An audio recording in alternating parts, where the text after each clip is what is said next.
In this video, we'll recreate the composition of 3 scenes from Suso no Frieren Season 2 in a simple, easy to follow way for beginners. Through this guide, you'll get familiar with basic layer organization in After Effects, learn how to use keyframe animation to create soft, smooth motion, and follow step-by-step instructions to build a simple campfire ember effect.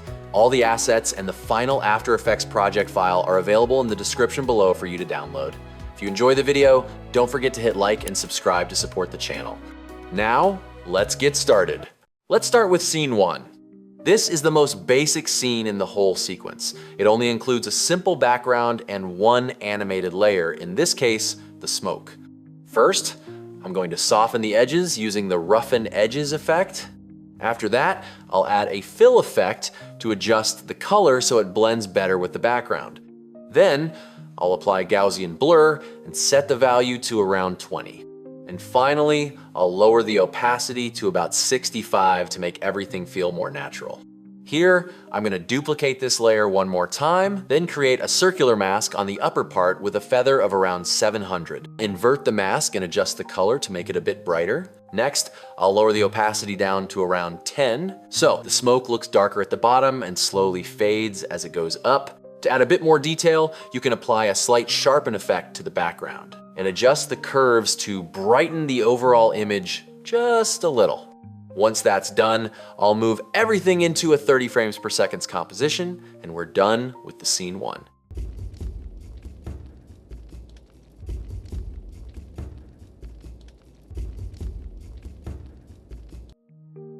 Let's move on to scene 2, the dialogue scene between Fern and Stark. Basically, you only need 1 background and the animation frames for both characters. Here, for Fern, I've already prepared 12 animation frames. To set up the animation properly, first enable time remapping on the layer. Then extend the timeline to the full length and delete the default keyframe here. After that, we'll keyframe everything manually. For Japanese anime, a common rule is 1 image every 3 frames, so I'll change the frame every 3 frames here. You can use the page down key on your keyboard to move 1 frame at a time, just like this. Once you're done, you'll get an animation like this. Using the same method, we'll apply it to Stark as well. For his movement, we only need about 7 frames. After finishing everything, you'll have a simple animation scene like this. Pretty easy, right?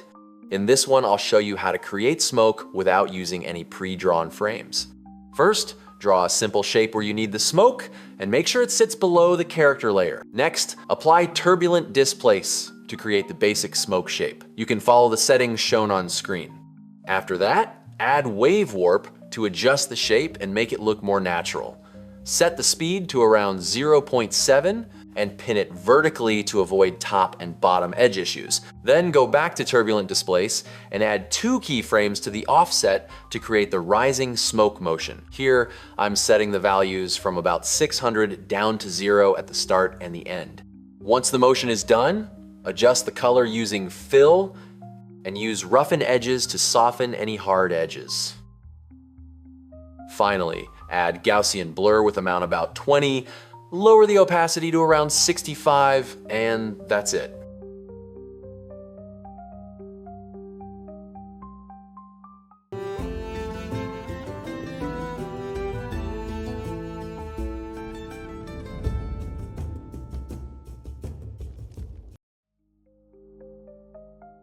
For scene 3, we'll need 1 background and the animation frames for 3 characters set up like this.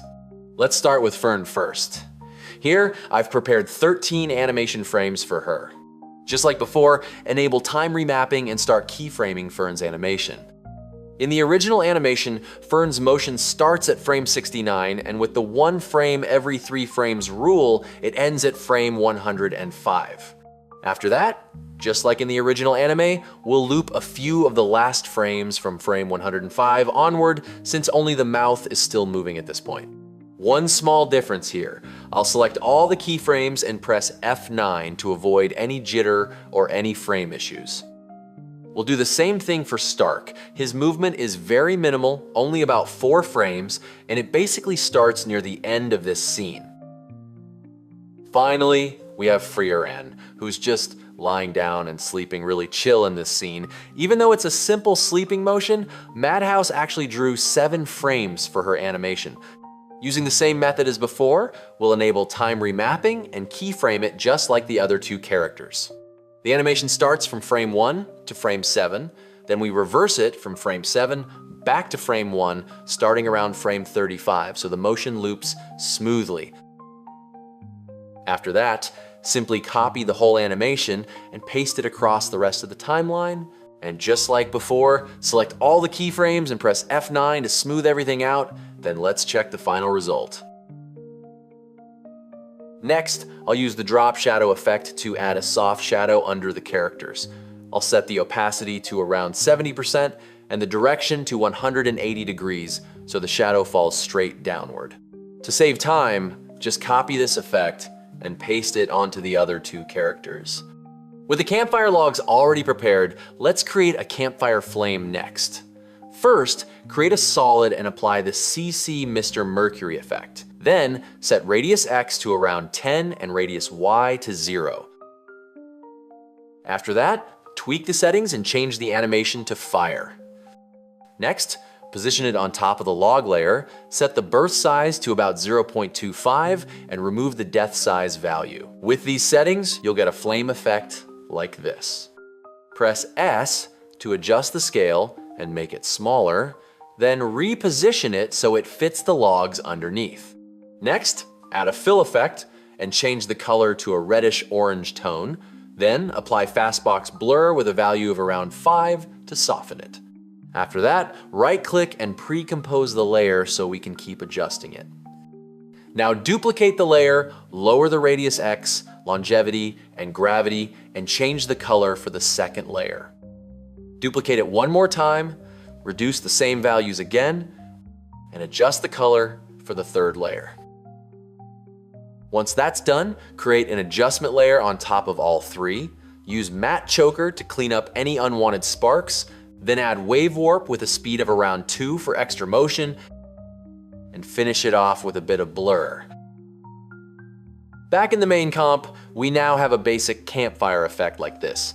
You can use curves to adjust the overall color tone, and hue, saturation, to control how vibrant the flame looks. Here, I'll increase the saturation to around 30 and lower the lightness by about 5. Then use S and P to tweak the scale and position until it feels right, and check it one more time. The motion looks a bit too fast, so I'll use time stretch to slow it down to half speed, and now it feels much better. Just like in the previous scene, I'll draw a simple shape and use it to create the rising smoke. As before, start by changing the color with fill, then apply turbulent displace to shape the smoke. Next, add keyframes to the offset and evolution at the beginning and the end to create the upward motion. Finally, finish it off with a bit of blur to make the smoke look softer and more natural.